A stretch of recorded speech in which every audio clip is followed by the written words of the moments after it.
Hey, everybody, welcome back to Get in the Game. This is the podcast where we talk about not just living your life for our own personal glory, but for something bigger. I'm your host, Scott Linebrink, and today we've got a very special guest.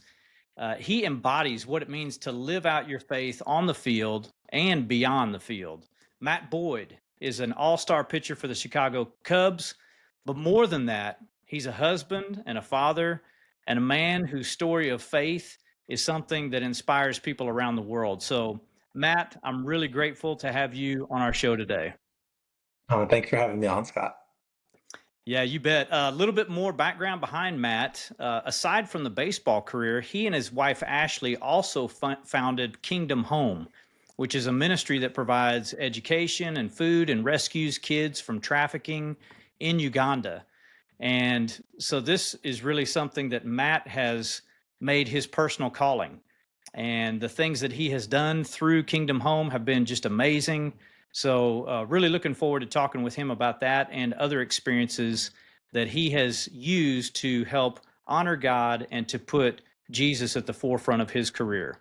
So, why don't we start there, Matt? Why don't you tell us about your faith and how it's the anchor in your life and take us back to maybe when your faith became real to you? Yeah, well, it is everything. I mean, that's when it comes down to it. Like, it's God is the creator. You know, I'm saved by Jesus, and everything that has happened from the large things like baseball and Kingdom Home and marriage and kids to the smallest little intricacies, from it's all him. And he guides our paths. Like we have our own our heart has its own motives, but it is the Lord who directs our path. So it's like, um, I grew up in a home where Jesus was present, and as I could probably say then to this day, he continues to work and he continues to deepen my faith and reveal more. And it's I feel like as it is in our walk, it's being a student of his is never ending and it's constantly following. And I know it's going to be like that even in heaven one day. So it's I don't ever foresee that changing. But Ashley and I, my wife, who is the better half, doesn't even do it justice. I mean, she is the most amazing half, and she's uh, I don't know where. Like, I'm so grateful that God brought her into my life. And but Ashley and I met at Oregon State when we were dating, and she was telling me how about her heart for those the fatherless and the widowed, and basically showed me the injustice of um, the darkness of the child sex trade, and basically she was talking about making a difference in the world in this, and I was talking about my calling of being a professional baseball player, and um, in those kind of the infancy of our relationship and also our dreams, right? Like God just continues to just you know move you along, and it's awesome. Where a few years later we're married and we're in the big leagues. I'm playing for the Tigers, and Ashley is working for this organization called Remember New, whose mission was to end child sex trafficking through prevention. We'd done a mission trip to Thailand, and God called her to step out of a role with her dream job. We just had our first kid, and she didn't know why, but she was just acting out of faith, saying like, "I feel God's going to reveal something that I'm supposed to do," and that was in November. Wouldn't you know it? 2 months later, um, we're planning a trip to Uganda, and we're hearing about how there's a need with this lady in Uganda. Her name was Dorothy. She had reached out to Ashley's old organization, and they couldn't take in any more kids. And basically, we decided that like, man, this is. They asked if we wanted to partner, and we kind of decided, man, we've always wanted to start a nonprofit in this realm, so there's not a good time, there's never going to be a good time on earthly terms to start something, right? So it was like, God's calling us to this. We just got to be all in. So we started Kingdom Home, and what was once just 34 kids, now it's impacted over 100 kids over these what now, 7+ years, over 100 children have gone through the Kingdom Home process, and now we're around 80 children currently at 3 children homes in Uganda, and it's just it's it's a blessing. It truly is a blessing, and it's just God's hands all over it. Our goal is to end child slavery, and it's through prevention. So these are prevention homes. It's getting to the children for the most part before they're exposed to that in any degree. And it's just a dark thing to talk about in terms of just like what could happen and some of the situations that we're rescued out of, and some of the situations that um, if the child wouldn't have, had this intervention where they could be. Um, but God's so good, man. These kids now, grow up learning God's love. They grow up with a family. They grow up, with brothers and sisters and house parents, aunties and uncles, and they get to learn God's love. They get 3 meals a day. They get their own bed. They get to go to school and get an education and develop a skill set where this is no longer going to be an issue down the road, and Kingdom Home is just, this is one of those things where it's like every single step along the way of and it's like this with everything, right? When you look back from that big view in life, but especially with this nonprofit, every little step was just God ordained. It's like, man, where are we going to get support from? Random person calls and says, "Hey, I just heard about you from a friend, and we need to give this amount. It's the amount that we need, or gosh, where we really need to hire someone new for this role, and then that application. It's just whatever it may be, it's happened, and it's just there's no other explanation except Jesus, and it's the coolest thing. Matt, this is obviously very important to you, dear to your heart. I hear your faith coming out in the things that you're involved in with rescuing kids. Tell us a little bit about how you incorporate your faith into what you do through Kingdom Home. What does God have to say about justice? And what are some things that you have learned through your faith that really helped shape why you wanted to be a part of championing this cause? Well, I think of like when I was in need, you clothed me. When I was hungry, you fed me. I think about the numerous times in scriptures where it talks about to care for the widowed and the fatherless. And Jesus just met people in community, he met people in relationship. So when you think about just those things and you think about those who are vulnerable, who maybe don't have a voice because of whatever reason, and you need a champion for them, you need to be there for them, you need to step up, then it's not for, my own glory. It's not for Ashley's glory. It's not for the people, the house parents that are serving and parenting, pouring into these kids every day. It's not for their glory. It's just what we're supposed to do. Um, and that's just the main thing, is that there was a need. My wife heard the call, Ashley. She felt like took the action to answer that call, and now we're just moving as we're called. And it's lived out every day, right? It's lived out in the small intricacies that she's doing on the operational side, and the intricacies of the parenting, whether it's helping with homework or the house parents, preparing meals every day. Like it's everything's done out of love and done out of service. And that's just how we're all called to live. And it's you know, I mean, simple as that. That's how Christ calls us. Mhm. Yeah, it hits a little bit different too when you're a father. You have four Yes. kids of your own. And when you look at in the eyes of your kids and think about those kids that you see over in Africa and the things that they've done, how does that stir your heart? Yeah, it's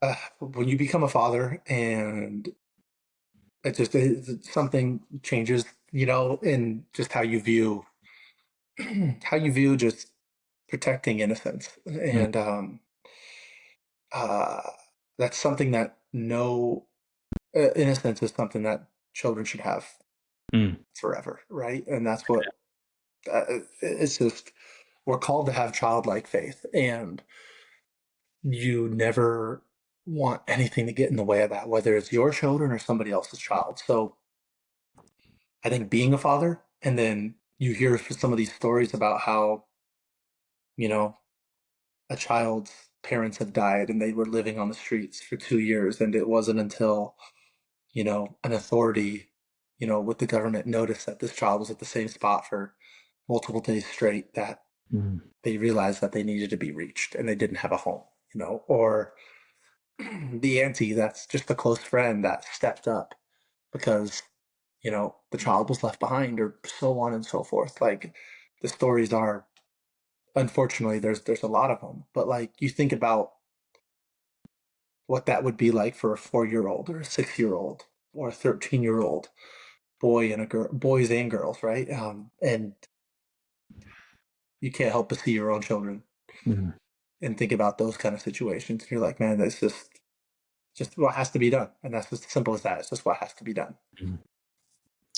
I'm glad we're talking about this aspect first. As I've mentioned, I can tell how important this is to you, more so than the game. But being a baseball player, you're afforded a unique platform that you can use for God's glory and for some specific things that you're passionate about. What what was it that triggered in your mind? This is, I mean, you talked about having the goal of becoming a professional baseball player, but then at some point you started to leverage that for kingdom good. What was there a specific story or an instance that you decided this is how I can really make an impact and leverage my career for this? Yeah, and it's funny because it's like when that question's asked, when someone asked me that my freshman year in college, I'd give a different answer right now, and I think that's part of the maturing process that God works in us. I remember I grew up in Mercer Island, Washington, right outside Seattle, and I would hit wiffle balls and tennis balls in the backyard thinking I was Ken Griffey Jr. And I was like, yeah, I'm going to be a big leaguer. I mean, I remember, as naive this was, as thinking as being a sophomore in high school, being like, I can pitch in the big leagues right now. And like, yeah, I would have laughed at that kid, but I believed it. And I believed that I was going to be a baseball player. I believed I was going to be a big leaguer. It was, I remember telling scouts in college, even though I was throwing 87 miles per hour, like, you give me the shot, I'm going to be a big leaguer. That's all I need. Not really looking at like, well, there's a few guys down the road that are throwing 95 to 98. And that was hard back then. Now that's probably like league average. But, I just, God put that on my heart. And I couldn't quantify that God put that on my heart, but I believed it and I knew it. Now, as God has kind of walked you through this faith journey, right? And there's times in college where it was like, man, I'm supposed to go back to school and not sign as a junior. Okay, wow, that was from Jesus. Yeah, Mm. I didn't realize that. I've been ignoring that. I prayed for a sign and he gave me a crystal clear billboard. And I still ignored it for a couple of weeks. And I'm like, oh, wait, no, I'm supposed to go back to school. Like, but you look back in retrospect now and you're thinking about all those things like, yeah, I played play to glorify God. Now it's just like, this isn't even a calling. This is a command. I'm called to play baseball to the best of my ability and to give it all I've got. And that is not limited to the day, every fifth day when the ball's in my hand. That is every single day in the minutia on my own. What I'm going to go do after this call and the prep work. It's done in you know, the reps against the concrete wall, just trying to work on mechanics. It's done in, the catch and throwing into a net in the off season. It's done in breaking bread in the clubhouse with a teammate and just meeting them in conversation and in fellowship because that's how God calls us. He Mm. commanded to play baseball to the best of my ability and to give it everything I've got on the mound. When fear or anxiety or anything hit, understand that God doesn't speak in that language, and that's from the enemy. So you take that down and you look at it straight in the eye and say, okay, that's there. Not going to go away by ignoring it, but I know what I'm commanded to. And what am I commanded to when I'm on that rubber? I'm going to pitch the way that God has shows me. I know what that looks like, sounds like, and feels like. Beyond the definition in the dictionary, pitching for me is different. And I know that. So I'm going to go do that. When I'm in the clubhouse, I'm supposed to be completely attentive and be there for my teammates. I can be so much better I cringe at how many times I think back this year that I missed opportunities because I was sucked into my phone or worried about a start in 2 days or worried about how I pitched 2 days before or worried about something I could have been doing at home when I missed what God right had in front of me. But I Mm, know He's calling me to that. He's calling me to meet the guy at the team dinner and just to have the conversation with the guy next to you that you may not, his locker may be on the other side of the room and he's a hitter and you barely cross paths with him. But that night at the table, I was sitting next to him and I got to be a good listener because that's what Jesus would do. He met people at the well, he met them in the temple, he met them on the road, he met them everywhere else. He met them when he wasn't even physically there. He's calling us to do that. So to answer that question, long story short, yeah, like I'm just called to live for him. I know what he's called me to do when the ball's in my hand, and that is to be out there fearless, doing what I know I am called to do with the skill set that he gave me. He gave me that skill set for exact reason. So I'm taking that to battle every single time. There's guys that have cool ones and probably a little bit sexier in some terms too, but like I've got my average 93 and my four pitch mix, and I'm going to battle with that. And that's the best stuff I got. And I love it. That's the way mm. I am. And then when I'm off the field, he's calling me to do this and calling me to go love on others and love on him and love on my wife and my kids and to be present there. And it's just an every time thing. One day, I know that book will shut when I'm wearing the cleats, and we'll see what God calls me to after that. I don't know what it will be. I've got some ideas, but I've also had some ideas about some other things in my life. And the script that he's wrote has been much better than the one that I could ever put together. So I'm just gonna do my best to let him keep writing it and know that whenever he turns that page, it's gonna be awesome. Matt, you talk about God meeting people exactly where they're at. How has God met you in some of the challenges that baseball presents, like the trades, the injuries? I mean, you bounced Yeah. around a little bit. So, how has God met Mhm. you in those times? Yeah. I mean, I think that whether it was, sorry, I keep clearing my throat. Whether it was the first trade when 2 years after I got to the big leagues 2 years after signing as a senior sign, which was just him, putting me in the right situation and the right timing and trading me, over to the Tigers and like thinking you're going to be a Blue Jay and life gets turned on its head, like or even these. I mean, 2021. I was lucky enough to not be hurt for 7 straight years. I didn't have a miss a day of pitching.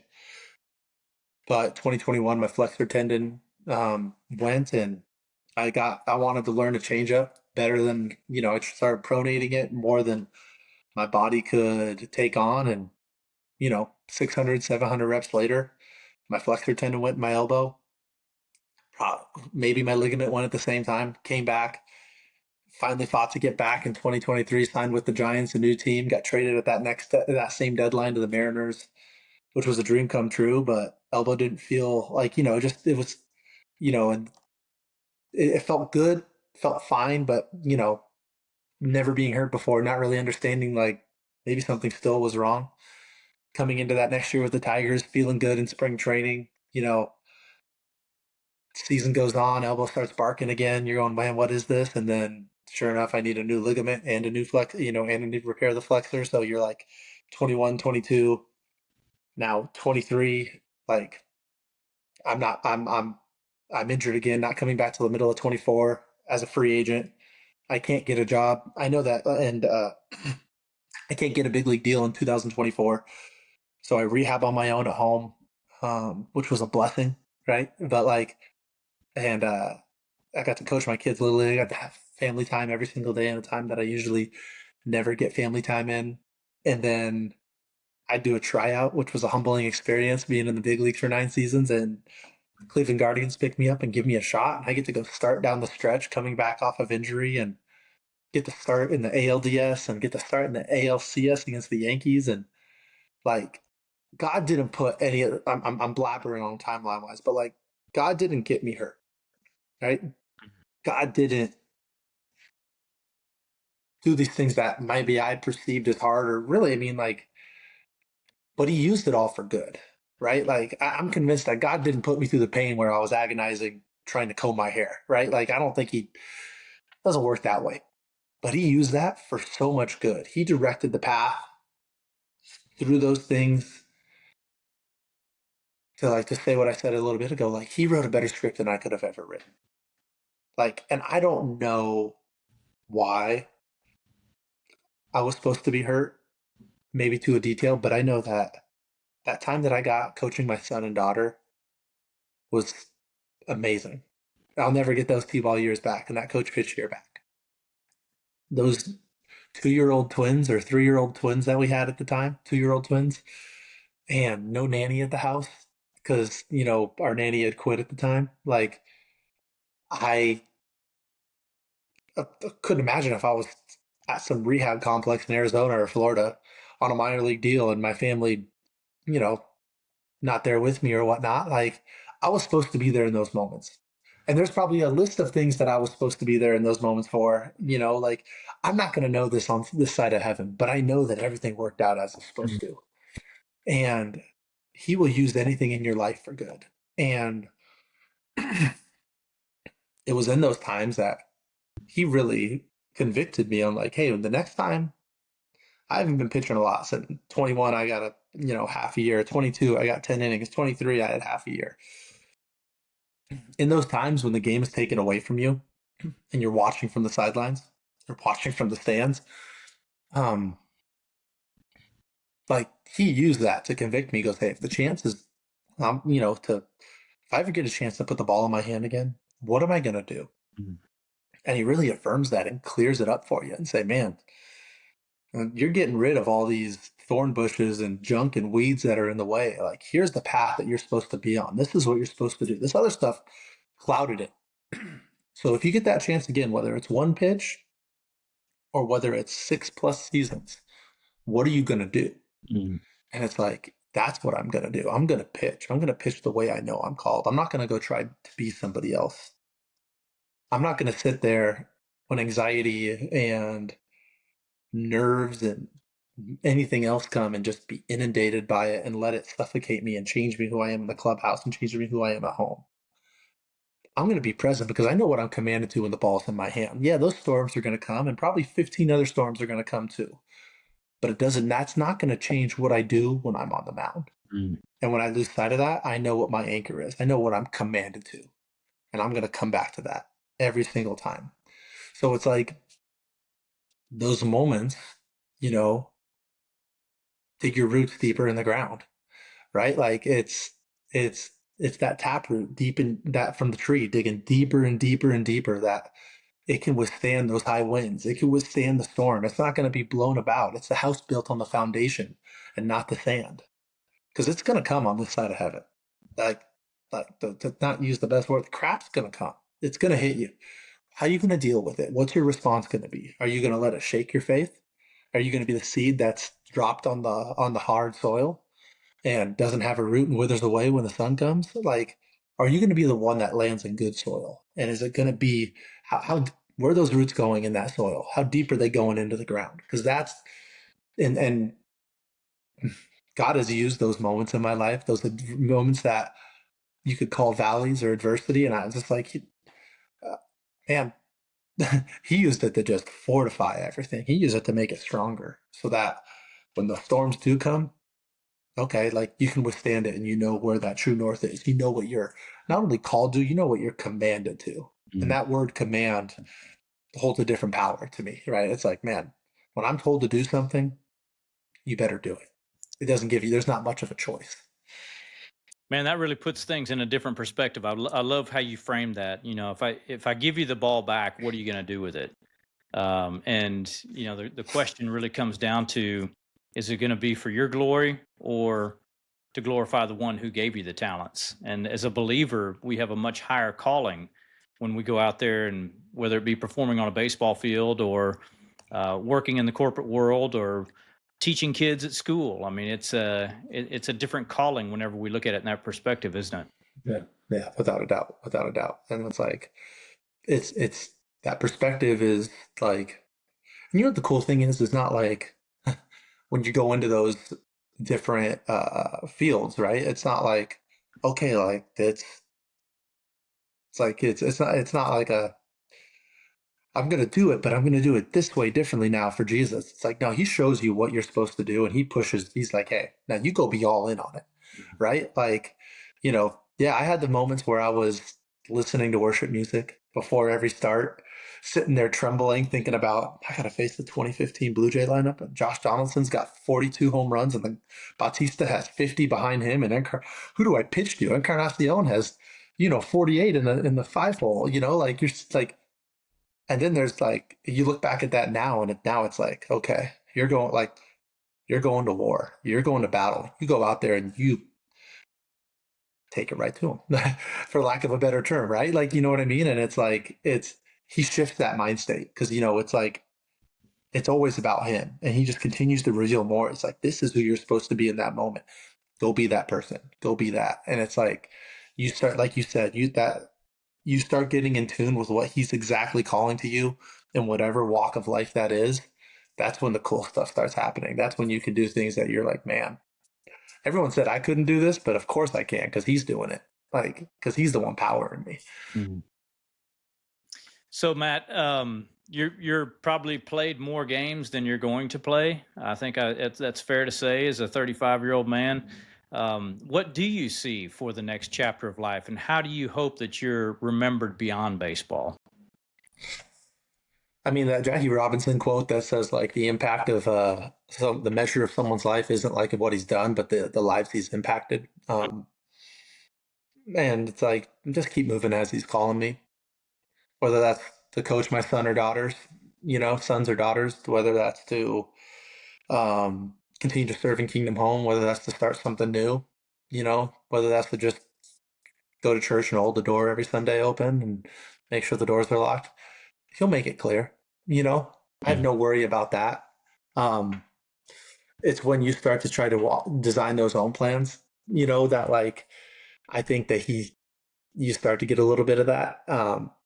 But I have no doubt in my mind that whatever that is, whether it's in baseball or out of baseball or anything else, as long as he is the center of it, as long as the heart is on him, as long as you are tuned into him and hearing his voice in the word, in prayer, in worship, whatever that is, it might be something different every day, but I know it's going to be fulfilling and I know it's going to be better than I could ever ask or imagine. Yeah. And I'm excited for it. But that time will come when it's supposed to, because I know what I'm supposed to do today. Mm. So, why don't you speak to the young athlete that might be listening today who might be struggling with some fears or doubts of their own? What would you say to them about what it means to truly understand your identity and live out that purpose each and every day? Man, you can't do anything without seeking the Lord, right? And um, so it starts with if you don't know Jesus, and get to know him, Mm. get in his word, get in the quiet time, and seek what he's telling you, truly listen, and those are the times that I think we have a world of so many voices. We have a world of so many things that people want to help in so many ways. People want to distract you in so many ways. Um, being quiet, being still, and truly like knowing that he's Lord and letting him speak. And sometimes that's as simple as, what do you want me to know right now, Lord? And hearing what comes to your heart, because he's guiding that. Mm. And the other thing is that, like, one thing that I think as the young athlete, you know, um, is that we kind of put things in buckets, right? There's faith and there's baseball and there's school and there's dating, and it's like it's all there. It's all in one. It's one big bucket. It's God's plan for you. So don't think that God doesn't know ball. Jesus knows how to hit a curveball and he knows how to throw a 3-2 backdoor slider with the bases loaded. He knows what you're going through. Give it to him and trust that he will give it to you, Mm. right? Like he will know. He knows your heart's desires. He knows what you need. So seek him in all aspects of life and seek him with confidence. Don't seek him with fear. Don't seek him with hope. He will answer. Mm. And if he doesn't answer the way you want him to, well, he will answer a better way. And I mean, I think one of the hardest things was like sitting there going as a young player saying, how do I make this adjustment to hit a slider down and in, in college. I didn't figure it out. I was still pitching. So, but like, or how do I try to develop, a changeup? Like instead of just praying, like, God, show me how and let me be open to how. And then going in and trusting that like God's gonna do the work, walk forward with confidence, knowing that it's gonna happen. Because the second that like you're not 100% in on what he has for you, the second that you're letting 10%, 5%, 20% of anxiety or fear or worry come in, you're not in the place of what like everything he has for you in that moment. He wants 100% of Matt Boyd in the gym when that time comes. Mhm. That's how he made me for that moment. When I walk out of that gym, he wants 100% of Matt Boyd on being a dad. And date night tonight, he wants 100% of Matt Boyd on being a husband and pouring into my wife, right? Like, so it's like, trust that. Because the second that you're getting out of that and you're stretching yourself in different directions because of a lack of trust, I think that's just the main thing. Um, man, like that's when you're putting yourself back when God could be really moving you forward. So just, I mean, kind of know that. That's a long answer. I don't think I've ever said that before, but I mean, it's just how he works, And yeah, I like how you said that. Give it to him and he will give it to you. When we truly surrender our lives and give it up to him, we'll get way more than the things that we wanted in the beginning. amen, amen. Matt, thank you so much for being a guest here. Thank you for the way you live your life, both on and off the field. And thanks for getting in the game. Hey, thank you, Scott.